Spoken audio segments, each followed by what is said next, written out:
bills for the monarchy in Monaco. But her fairy tale marriage was cut tragically short. Grace Kelly has died. When she died, a light went out of Monte Carlo which has never been lit again. Grace's death shocked the world, but it also left 3 grief-stricken children, Caroline, Albert and Stephanie, struggling to forge lives without a mother. They were thrown into this terrible state. And, of course, if you are royal, the show goes on. For decades, the 3 children suffered misfortune in marriage as they grappled with Grace's death in different and dramatic ways. Stephanie rebelled against royal life, while Caroline was continually unlucky in love. Stephanie literally went off and joined the circus. She went totally to pieces. He was obviously the love of her life. And Albert gained the reputation of a playboy prince. Was he tempting fate? Was he taking a risk? Was he trying to destroy his future? I have no clue. Was it their mother's death, a curse, or just being spoiled rotten? For the rest of eternity, none of the Grimaldi family would have success or love or happiness in marriage. When you perceive that, your mother was the greatest gift to Monaco, it must be really difficult to work out your place in that story. Will I ever measure up? Can I ever be as good as her?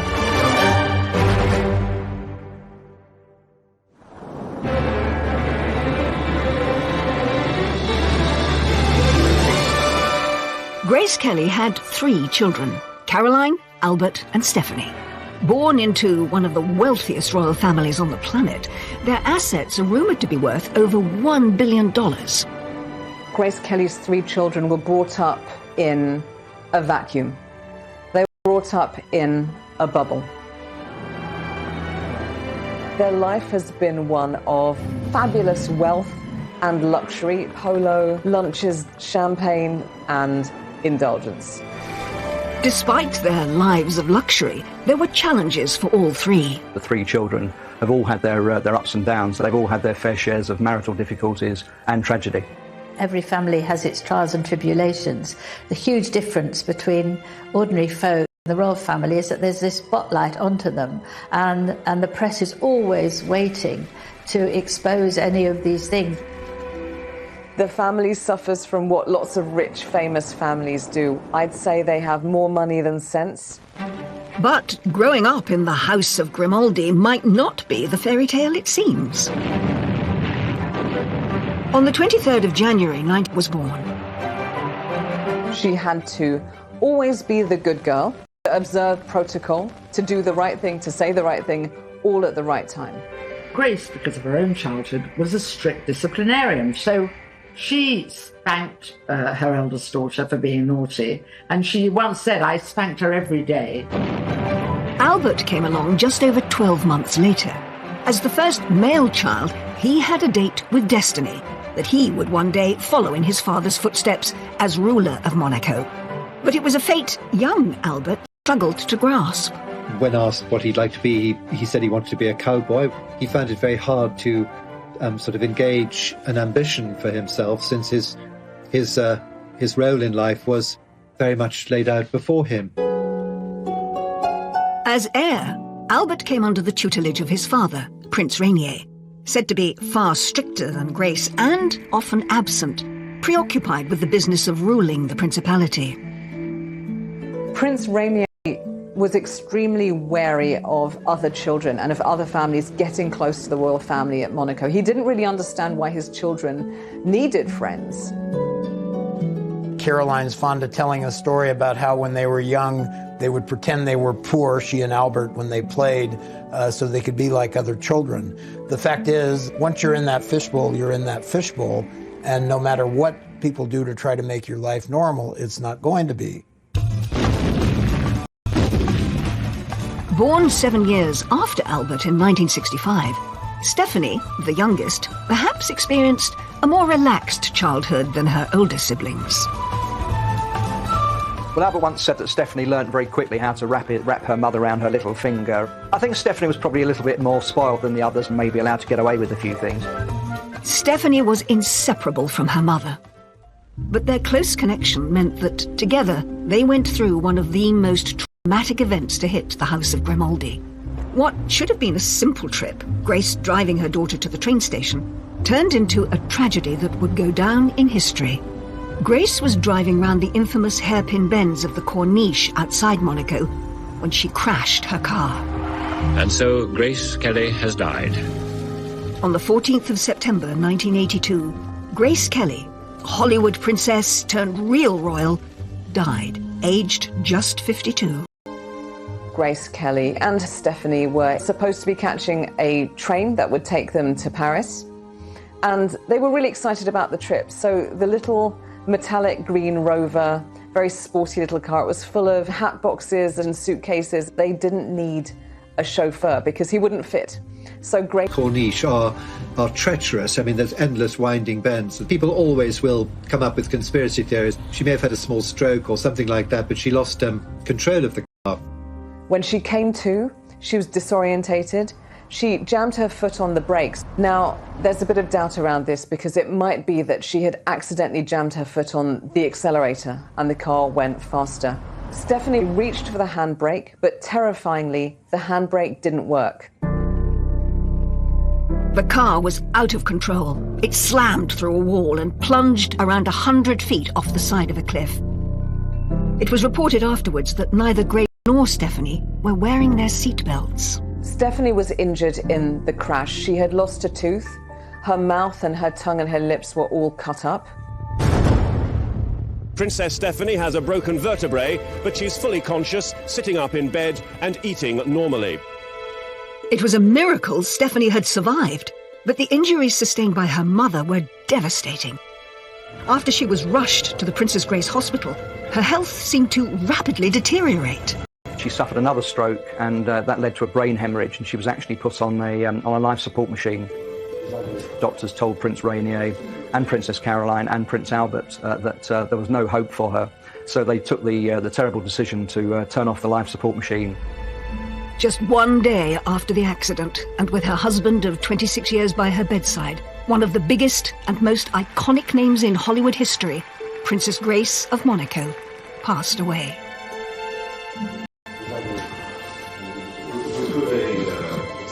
Globally, people were very upset. Grace Kelly had been really the brightest light of Monte Carlo. When she died, a light went out of Monte Carlo, which has never been relit again. The world was mourning the loss of Grace Kelly, but her 3 children were mourning the loss of their mother, and each would cope in different ways and face unique challenges. This was cataclysmic for Princess Caroline. The requirement that from the moment of the death, the moment of the funeral, she herself, Princess Caroline, was essentially the First Lady of Monaco. She has had a tricky life with 3 quite complicated marriages. Inevitably, the death of Princess Grace affected Albert. He sought solace in all sorts of things, you know, enjoying himself and going out with different girls. Prince Albert didn't want to grow up. His behaviour was very much of a teenage boy. He'd see a beautiful model, he'd see a beautiful actress, and his attention was with them. The House of Grimaldi was traumatised. But was this down to tales of an evil curse, one that would jinx the family forever? As it's purported to be Prince Rainier I in the 13th century who kidnapped a beautiful maiden, alas, raped her, and she then developed witch-like powers and said that she would put a curse on all future generations born into the Grimaldi family. For the rest of eternity, none of the Grimaldi family would have success or love or happiness in marriage. They've struggled to find lasting life partners. But whether that's a curse or just really bad luck, that's open to debate. The monarchy themselves seem to go by facts and not fiction. Journalist and author Joel Strawty McClure first met Prince Albert in 1988, who told him how the curse is perceived within the House of Grimaldi. He basically said that their family was no different than any other. So he takes it with a grain of salt, And, Prince Rainier, his father, also said that we have the same faults, defects, and attributes as any other human beings. Just because we're royals does not make us immune. Despite rejecting there being any truth in a curse, it has still been an unfortunate shadow hanging over them. None more so than Stephanie, whose life was thrust to the forefront of public attention in the aftermath of the crash. She's talked about to the media about the weight that having that blame put on her has affected her life. And the trauma of her mother's death seemed to send the princess down the path of a royal rebel. She literally went off and joined the circus, she and her kids.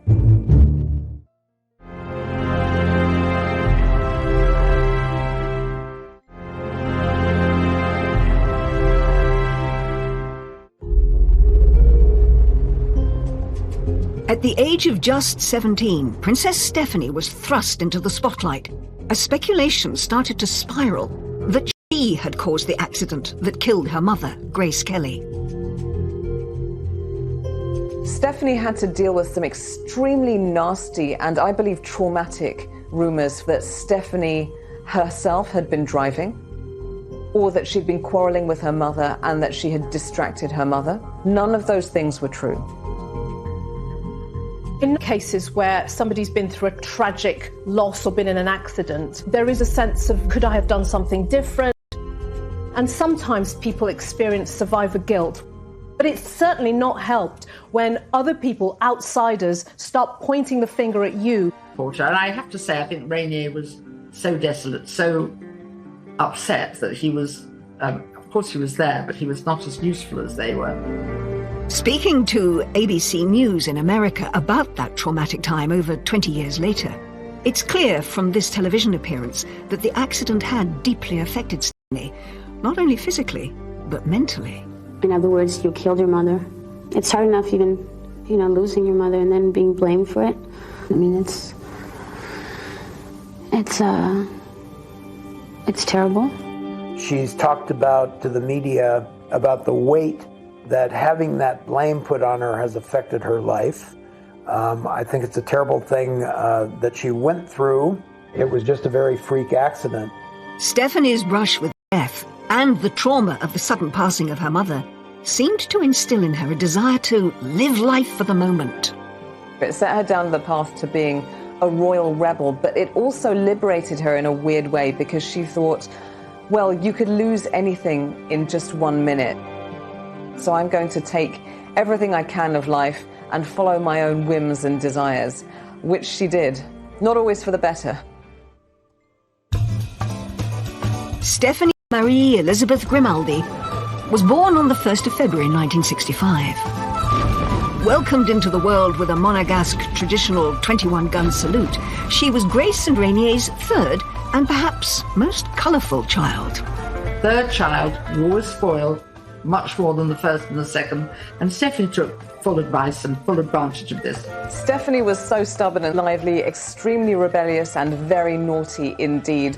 Even her own mother said, I should have beaten her like a gong without making her give way. Grace had a very loving pet name for Stephanie. She called her enfant terrible, which means terrible child or naughty child. The wide age gap between Stephanie and her siblings Caroline and Albert may have strengthened the bond between mother and daughter, but this close relationship would perhaps have consequences in years to come. Prince Rainier was worried about how close Stephanie was to her mother because it's an interdependence as opposed to being preparing you for your future life. We say in French, dans les jupons de sa mère, in the petticoats of her mother. But when her mother died, 17-year-old Stephanie was suddenly left without the guidance and support of her closest ally. Princess Stephanie was quite insecure as a child and hung on to her mother whenever she could and very much needed her to help her cope with. Stephanie had to face the journey into adulthood without her mother. The princess was keen to get a taste of life outside of the palace. She had the connections, but struggled to find her calling. She tried modelling, then she realised The really interesting thing in fashion probably is to be a designer. There's a lot of boring stuff, as we all know, about work, and Stephanie wasn't used to boring. She was interning at Christian Dior and allegedly got dismissed. She was dyeing her hair all kinds of wild colours. So I think there was that rebellious nature. Do you think that because you're the daughter of Princess Grace, you can just behave as you please? With no career choice seeming to stick, Stephanie tried her hand at music. A diversion from the conventional look and path of a princess, Stephanie released her first single in 1986, Urago. What you see there is a very unprincessy image. She's being sexy, she's doing her thing. This is her attempt to say, you know, I'm more than just this princess. I have my own identity and I'm trying this out for size and I like it. Growing up, Stephanie was fascinated by Grace's awe-inspiring Hollywood past. That's perhaps what inspired her to follow in her mother's golden footsteps in her attempts to carve out a creative career. Grace would tell her all the stories about Hollywood, and they would sit in the palace and dance together, and they'd look at old photographs. They'd talk about the films of the current day. Please welcome Her Serene Highness, Princess Stephanie of Monaco. In 1990, she gave a nervous performance on Aspel & Company, opening up about her true feelings on her bumpy journey to stardom. Trying to establish a name and identity for herself in the shadow of her iconic mother was always going to be tricky, and comparisons were often drawn.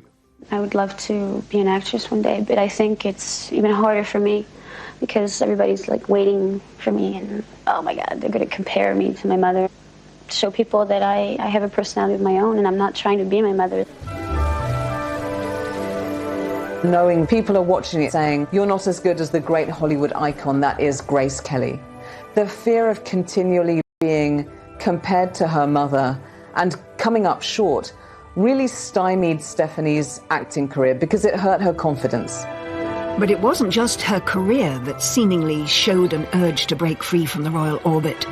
As Stephanie continued to live for the moment, her love life took an unexpected turn. Just like generations of Grimaldis before her, a string of turbulent relationships ensued, with the press linking her to some very high-profile men. Footballer. She had a relationship with Jean-Claude Van Damme, the actor, the Hollywood star Rob Lowe. And in 1991, she got together with Daniel de Crouet, her bodyguard and a former fishmonger. It marked the start of a very lively love life. Prince Rainier mistrusted him very strongly, and he began to suspect that his daughter did not have a very solid sense of what was good for her in relationships.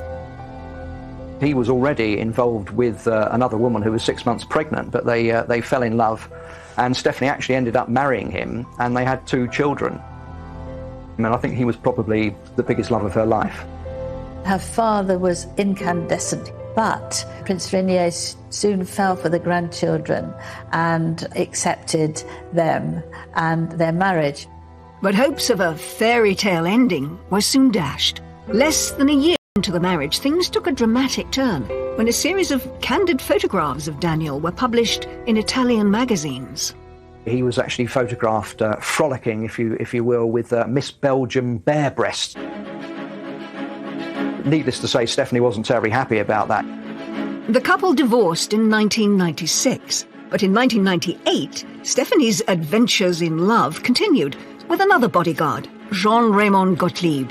She had a child with him, a daughter called Camille. The father was not named on Camille's birth certificate, and in fact it was only revealed decades later by the daughter herself on Instagram. She was actually banished by her father to a ski resort to try and recover while the dust settled from the scandal. And then she took up with a Corsican barman. Aged 36, she made another surprising choice and got involved with married Swiss elephant trainer Franco Cani. Love blossomed after they met at Monaco's International Circus Festival. She literally went off and joined the circus. She and her kids. She's got 3 kids by now.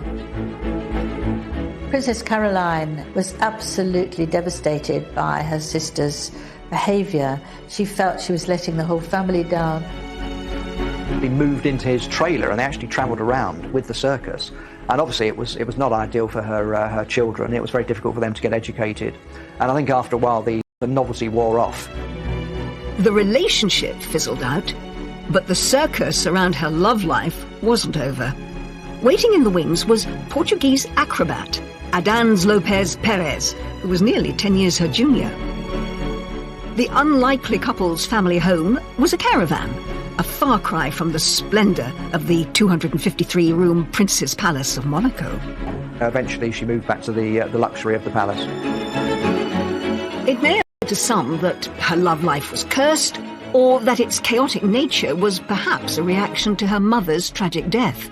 But it could be just as Stephanie has said herself. I may be a princess, but above all, I'm a human being. If you step back and look at their lives, which was very, very small, a very tiny bubble of people were allowed to enter into it, you have very little life experience about what people are like, what relationships are like. So I wonder whether this is a way of experimenting. I'm going to go for all kinds of different people that I find exciting because they're opposite of duty and restraint. I think that's one of the problems that probably Stephanie's had, because you've got a palace to move back into. You can live the rest of your life very comfortably, having walked out of a marriage. Prince Rainier was reported to be despairing over his daughter, and his displeasure with her behaviour may have been communicated in his will. Apparently, he left her only 1%, and he left Caroline and Albert more. Albert, obviously, he's the reigning prince, would have been left most of the bulk of the money. I think 1% of the money of the Grimaldi royal family would take care of us all. At the age of 56, Princess Stephanie may not have managed to find happiness in her relationships, but she perhaps gets the love and praise she craves from her 3 children and her philanthropic work. We've seen the young girl going through all those different phases and learning as she goes. And this is natural for somebody who's been through so much to then get to a place where they're emotionally mature, they have their own family, and they can curate the life that they want to lead now. And that seems to be the space that we find Stephanie in. She's not married again and feels content with herself for being a mother and helping others who are having a difficult life. She's very much involved with her charity work, an AIDS charity and animal charities. I think Grace would be pleased that the wild child has finally grown up and she's finally found happiness and seems a lot more serene. Princess Stephanie's colourful life may have raised some eyebrows, but the pressures inside the palace were perhaps felt even more by her eldest sister. Before her mother's death, Caroline sought freedom from royal responsibility. He gave her an escape route. He was her key out of the kingdom. But all of that changed when Grace died. Caroline had to look immaculate, behave immaculately, because her reputation is Monaco's reputation.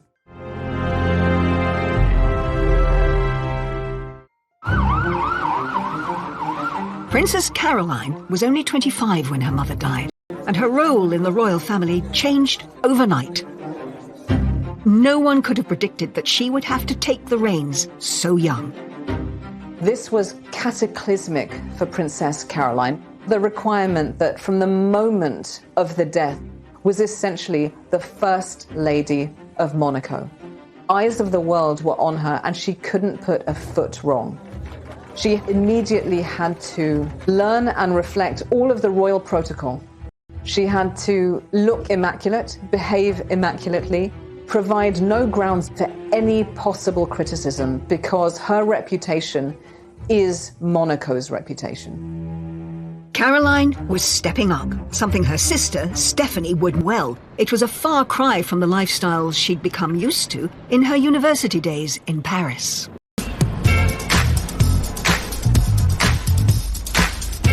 For Caroline, Paris was freedom, exploration, finally having lived and left the Monaco Principality, tiny, everybody knows everybody. She really longed to escape, so Paris was her escape. She was finally free of the stiff formality of Monaco and of being a kind of Euro royal where you're expected to behave all the time. She was able to sow her wild oats, and she certainly did. She wanted to get out. She wanted to get away from, if not out of, that fishbowl. But escaping Monaco didn't deliver the freedom Caroline had hoped for. She was photographed by the paparazzi all the time, smoking and drinking and cozying up to her friends who were also equally glamorous and well-appointed. Having a good time as a young, talented, privileged woman is not some sort of crime. But she was painted as a party animal in a negative way. Caroline, in that famous interview with Barbara Walters, gave her side of the story. When I was 18, 19, like every kid my age, I used to go out to disco on Saturday night, which I don't find astounding in any way. I went out far less than anybody in my generation, but people think that I lived in nightclubs and parties, and it's silly. It's so untrue. She was portrayed by the press and the paparazzi as somehow being unclassy or downscale or loose. These were really slanderous, nasty things to say about her. She found it violating. Her father, Prince Rainier, said, "I would shoot these people if I could." She's got her real first taste of freedom, and yet she's got the paps on her tail, looking at her every move, judging her. The headlines are all about this party girl princess. When you see that as a young person, that's going to be incredibly stressful, because it's saying, get back in your box, be this perfect princess. She literally became fodder for the photographer. Obviously, pictures of her smoking and drinking and falling out of bars didn't look very good. And these images of Caroline's lifestyle in Paris didn't play well back home in Monaco. The population in Monaco were absolutely shocked that she was doing things that ordinary people were doing, whereas she should be sitting quietly and obediently in the palace waiting for her prince to come. They wanted her to sew and to learn how to embroider and to wait for an arranged marriage, but she didn't want that. What Caroline did want was to live a normal life. And to her, that meant choosing who she married, a Parisian businessman named Philippe Junot.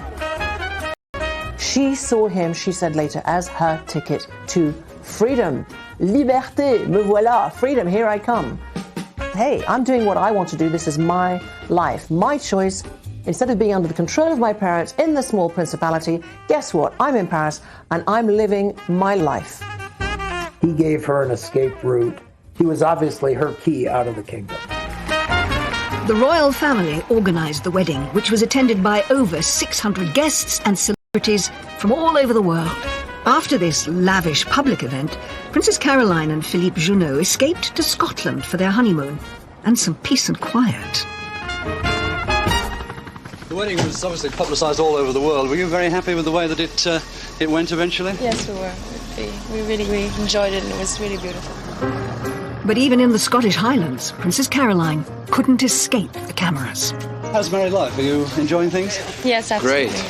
And how do you like Scotland? Oh, it's beautiful. First time we're here, but it's really lovely. It's beautiful. What we saw up to now was great. The press intrusion did not let up.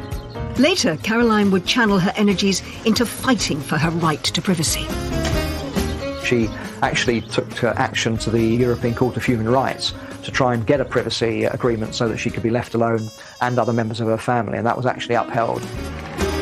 Caroline's parents were not enamoured with her choice of husband. Princess Grace had predicted that Caroline's marriage to Philippe Junot would only last 2 years.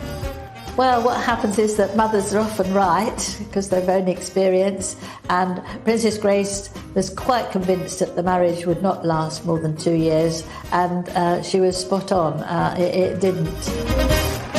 When that marriage went south, I think her parents were very relieved. Junot was seen as the antithesis of what both Grace and Prince Rainier wanted for their daughter. She went into it very young, and it had disaster written all over it from the beginning. Princess Grace said it's good that she had a failed first marriage. Now she can have a successful second one.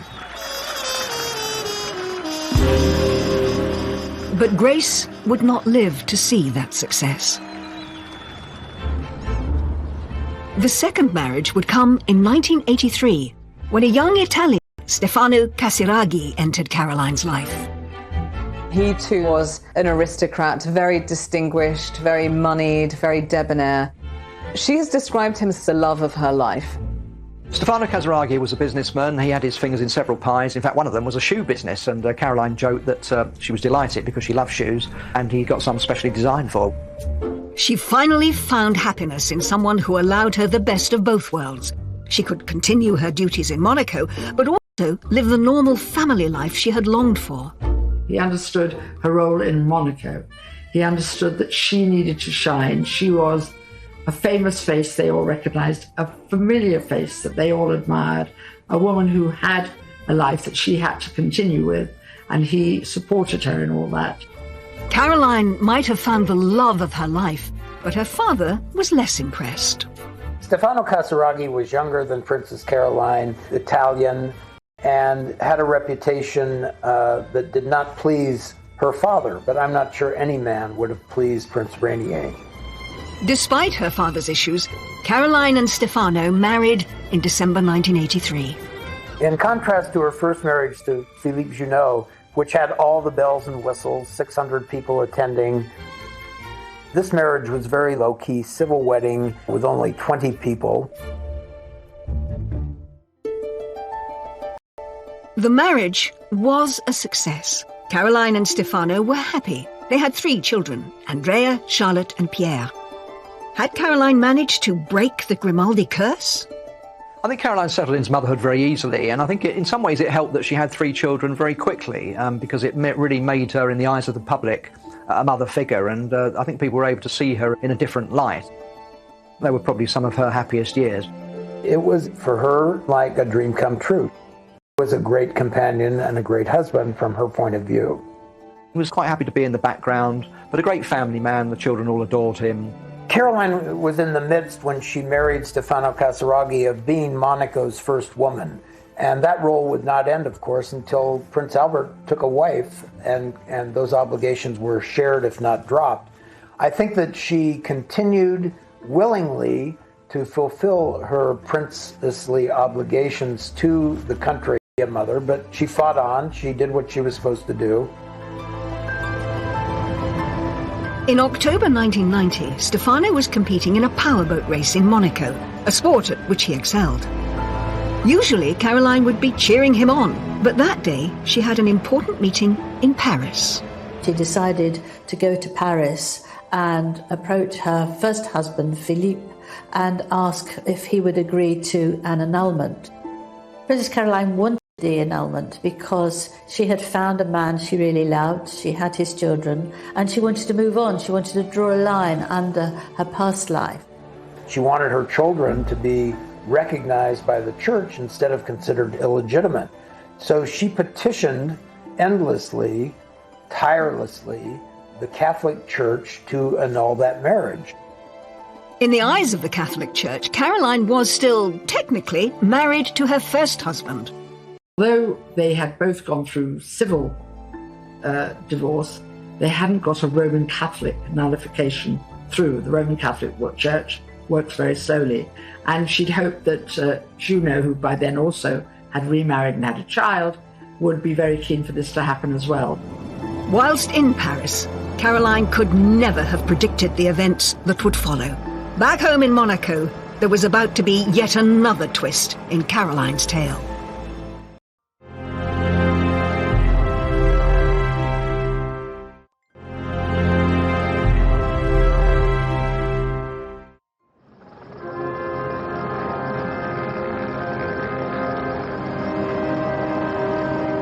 In October 1990, Princess Caroline was in Paris, and her husband, Stefano, was competing in a powerboat race in Monaco. During his race, Stefano's boat capsized, and he was killed, leaving Caroline widowed with 3 young children. The irony, of course, in Stefano's death was that this was going to be his last time of boat racing.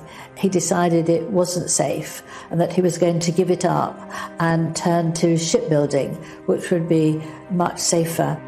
It was a very responsible decision if he was father of 3 children, but tragically it was not to be. Caroline's world had fallen apart again. The man she had found who could support her in her royal role was gone. Here she is moving forward with her future. It looks positive, it's hopeful, it's going in the right direction. And suddenly, out of nowhere, her reality is pierced by this terrible, devastating loss. Her husband died. It brought back memories of her mother as well, and she thought the two things triggered each other. And she really did struggle for a couple of years. She was only seen out and about very rarely in public, mainly wearing black and dressing very somberly. There's an interesting shift in family dynamics when Princess Caroline then looks to her father and leans on him and expects him to step up emotionally for her, just as she stepped up to him when her mother died. Stefano's funeral took place at Monaco's Cathedral of St. Nicholas, the same place Caroline's mother's funeral was held. Princess Caroline's world fell apart. It didn't fall apart in a messy way. It fell apart in a royal way, which is worse because all of that suffering and pain and horror, you can't really express it at all. So it's all happening on the inside. It was really a very sad sight for anybody to witness. I don't think I've ever seen a woman become more dejected, upset, transformed, gaunt than Princess Caroline was in the aftermath. It was just another tragedy to hit the Grimaldi family. On top of everything else, Caroline's marriage still wasn't legitimate in the eyes of the Catholic Church. Not only had she lost Stefano, but her marriage to Stefano wasn't recognised. And I think during a period of dreadful loss, that would have been another layer of grief. That this is the love of my life, and our union isn't even recognised yet. It would take a decade for the situation to be resolved.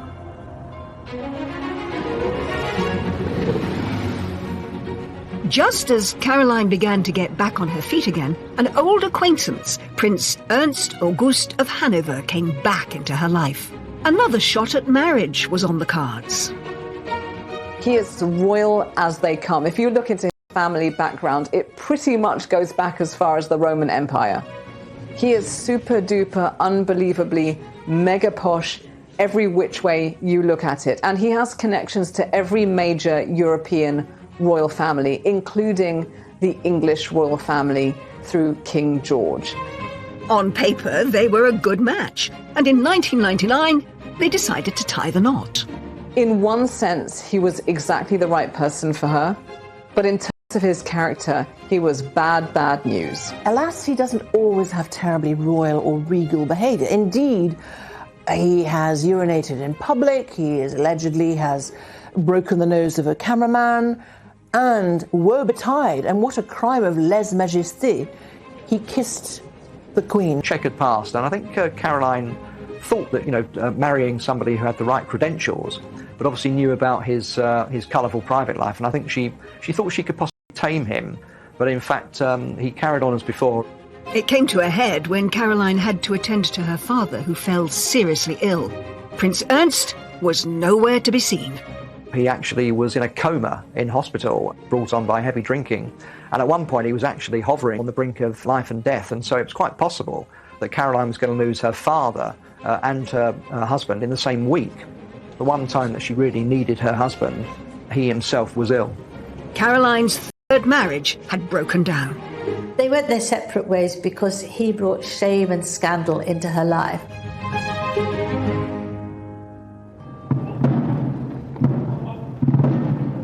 Meanwhile, Caroline was still saddled with the responsibilities of being First Lady of Monaco. No one could have predicted she would have been in this position for so long.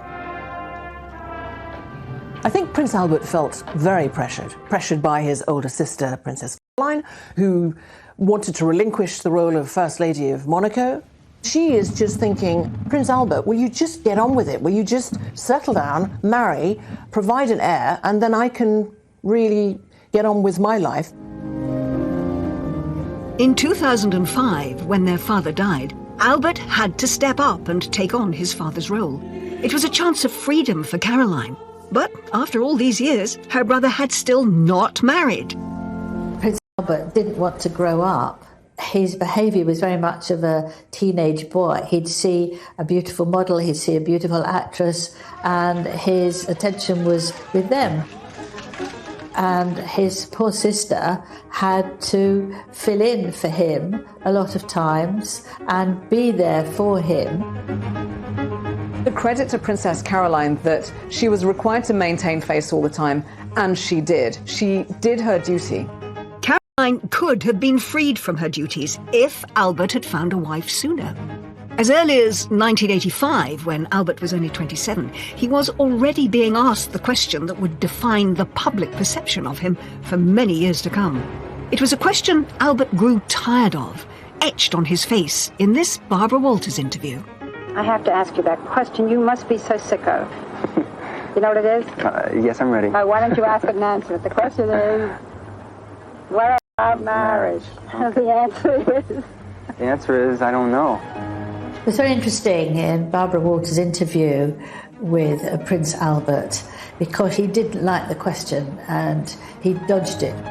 He didn't. My wonderful sister has given up so much for me. He could do what he liked, he could say what he wanted. As long as his sister was stepping up to be First Lady, he didn't have to bother. Was there a reason that Albert wouldn't settle down? Would his playboy lifestyle eventually get the better of him?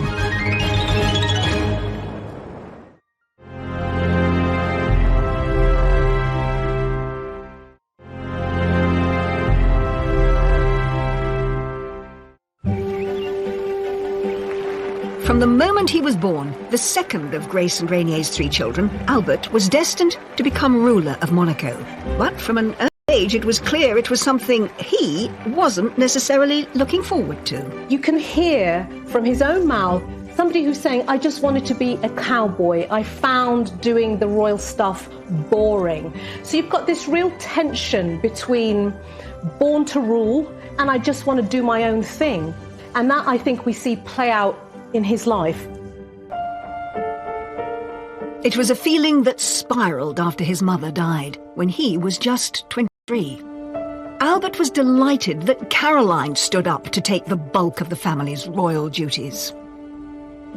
I always remember Prince Charles once saying that when it finally dawned on him that he was going to become a future king, it came as the most tremendous shock, and it must have been a tremendous shock for Prince Albert as well. And I think that's something which lives with them, and they try and forget about it for a while and pretend it's not happening.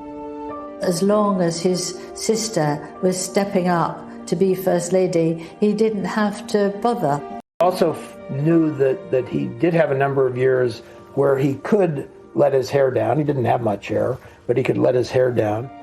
In particular, Albert compensated for the monotony of royal duties with the kick of adrenaline. He was a marksman, he was a very good swimmer, he actually took up judo, he became a judo black belt, skiing, and he actually took part in the Paris to Dakar rally, although he didn't actually complete it. And in fact, he's the only royal that I know of who's actually been to the North Pole. So he was quite an action man. Albert may have been inspired by his grandfather's sporting prowess.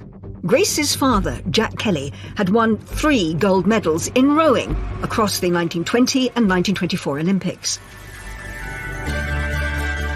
Albert also had Olympic ambitions, but his involved a lot more speed.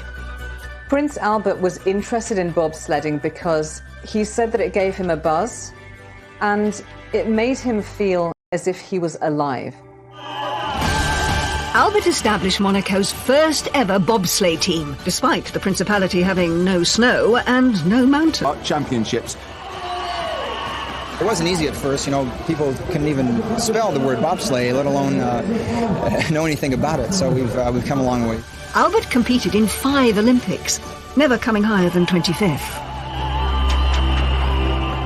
I spent a lot of time with Albert the bobsledder. And I felt that he was taking this as seriously as any athlete would take a competition. I was quite impressed. The sense of participating in an international event, especially a winter event, from a Mediterranean country, was really quite exciting for them. But when it came to ways of postponing responsibility, Albert's love life, as it was for his sisters, was perhaps even more adventurous than his sports. I can remember doing a story for Cosmopolitan magazine in 1990 titled Prince Albert is Available. At that point, he was considered one of the most eligible bachelors in the world. He was linked with many, many girlfriends, Brooke Shields, Naomi Campbell, Claudia Schiffer, and many others. He was having a fairly hedonistic lifestyle and trying to forget that his destiny was eventually to take responsibilities. The prospect of Albert knuckling down and finding a wife to take on Caroline's duties as First Lady seemed remote. In 1987, former Playmate model and German actress Bea Fiedler claimed Albert was the father of her child Daniel. There was a certain amount of controversy about where the DNA for the testing had come, and a judge actually threw that case out, so that wasn't proven. Albert's risky behaviour seemed tailor-made to spice up what he described as boring royal duties. But it was clear his Hollywood mother's life and death also weighed heavily on him. What a fate to have Grace Kelly as a mother. I mean, that beauty, that charm, that vivid intelligence, that charisma. I think that Albert must have felt both the weight of the expectations on him and the public role that he was absolutely, clearly expected to play. I think what he got from his mother was not anything she said, but who she was and the way she carried herself and the way she herself had adapted to becoming Princess of Monaco. He certainly has a sense of calm and lack of drama and acceptance of things that seems to have come more from his mother than from his father. He certainly has a greater sense of equanimity than his sisters do. When you perceive that, your mother was the greatest gift to Monaco and was this beautiful, incredible actress who became, if you like, the perfect princess, it must be really difficult to work out your place in that story. Will I ever measure up? Can I ever be? In 2005, he was still unmarried and Caroline was still First Lady. Just 6 days before his accession came another bombshell that hinted that Albert wasn't going to settle down anytime soon. Prince Albert officially acknowledged that he was the father of 22-month-old Alexandra, an out-of-wedlock son with former flight attendant Nicole Cost. Well, there have been rumours before about love children, and he denied it. Another illegitimate child resurfaced in the week before he was actually going to be enthroned. And then subsequently the paternity suit actually turned out to be true. Albert was forced to go onto French television and face up in this stiff and uncomfortable interview. J'ai été extrêmement choqué par la façon dont cela a été traité et le moment tout à fait inopportun. Et vous attendez à d'autres révélations ou à d'autres campagnes de cette nature, puisque ça peut donner envie. Je sais qu'il y en a et qu'il y a d'autres personnes qui font les mêmes, présentent les mêmes, à peu près les mêmes cas. What has baffled me about that is why he was unaware of the existence of condoms. Was he tempting fate? Was he taking a risk? Was he trying to destroy his future? I would like to talk to him about it one day, and I don't imagine I ever will. Albert reportedly provided Nicole with $12,000 a month in financial support, as well as a $2.5 million house in the south of France. Alex would keep the Grimaldi name, but could not succeed Albert. I wonder whether in that position, he had no choice. It seemed like Albert might be about to put his Playboy past behind him, but it wasn't long before more revelations surfaced. Prince Albert had already had to admit to the existence of one love child. It turned out that he had yet another love child who was 14 years old. In the early 1990s, Tamara Ruotolo, an American, had come forward and claimed that Albert was the father of her daughter Jasmine, and that was hushed up and he denied it. But in fact, a DNA test eventually proved that he was the father, and in 2006, a year after he'd become the prince, he actually admitted that he was the father of Jasmine as well. So it's like, all right, cards on the table, let's do this because I'm ready and willing to step up. Albert's admissions may have had another purpose. He'd recently started a relationship with a fellow Olympian, a South African swimmer that he'd first met 5 years earlier. Prince Albert met Charlene Wittstock at a swimming gala, and they immediately bonded over a shared love of sport. With what seemed like a clean slate, finally the way seemed clear for Albert to settle down. But Albert's love life was never plain sailing. There were all sorts of rumours that evidence of a third illegitimate child might emerge, and that Charlene was getting cold feet. There is speculation that Charlene Wittstock was to go through with the wedding.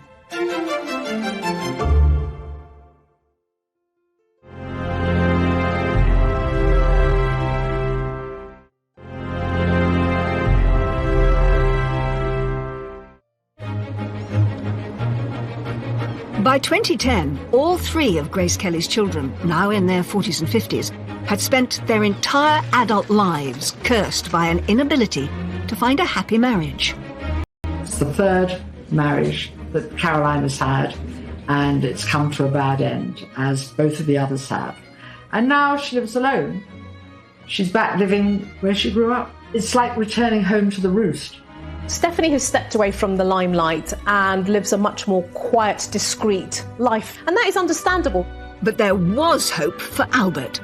In June 2010, Albert was sat on the side of the bed as his girlfriend of 5 years, Charlene, was packing to leave the apartment. He did it in a very straightforward way. No violins, no beachside romantic setting. He was just in Charlene's flat and he said, "Would you like to marry me?" And she thought he wasn't being serious. He'd actually rang her father before he proposed to Charlene. He chose the timing very badly. He rang Charlene's dad when there was about to be a very big football match in the World Cup, South Africa versus France. Her father congratulated him and said, "That's great, I now have to get off the phone. There's a football match I want to watch." I don't know at the time if he immediately knew that this is the woman I want. He has told me that he felt sorry for anybody who would become the Princess of Monaco due to the fishbowl effect and the obligations that come with that role. But he obviously waited a long time before he chose someone and was sure after a number of years that she was the one. I think in retrospect, that was his timetable. After years of failed relationships and two confirmed illegitimate children, Albert's engagement to Charlene was announced on June the 23rd, 2010. But marrying a prince isn't an easy thing to do, especially one with a mother like Grace Kelly. I think Albert was worried about the inevitable comparisons to Grace Kelly, and he was concerned that Charlene might not be able to cope with it, knowing that you're forever going to be compared to them and put on that pedestal. So it was quite a big decision to make.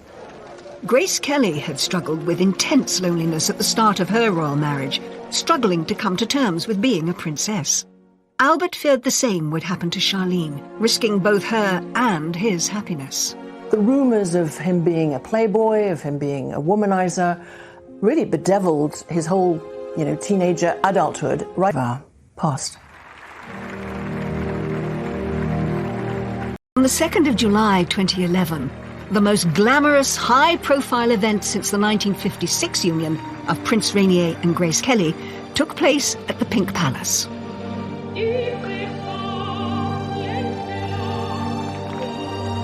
It was a spectacular affair. There was entertainment by Jean-Michel Jarre and the Eagles, and it was reckoned that the whole thing cost about $65 million. It was quite an extravaganza. But despite the glorious weather and the smiling congregation, the rumours swirled again, and a happy future looked far from assured. In front of the full glare of the palace cameras, Charlene cried uncontrollably. What did not fail to hit the headlines and get an awful lot of coverage is the fact that she appeared to be crying on her wedding day. The royal couple publicly denied that Charlene was an unwilling bride, after tabloids had circulated rumours that Charlene had been spooked by talk of a third confirmed love child for Albert. That wasn't in a cathedral as his mother had been. That was actually in a courtyard at the palace as well. It rather feeds into the narrative that Charlene was slightly worried about what was happening. One French paper went as far as to write that she'd attempted to flee back to South Africa, with authorities stopping her helicopter flight to Nice airport on instructions from the palace. Princess Charlene subsequently branded such rumours as categorical lies. But even the wedding's A-list entertainer Jean-Michel Jarre was quizzed on the rumours.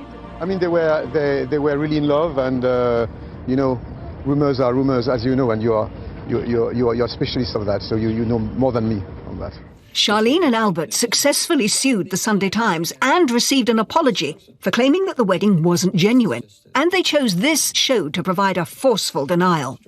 So why would we go through all this effort to have this fantastic, couple of days and have our most intimate, dearest friends come and join us for us to be reluctant?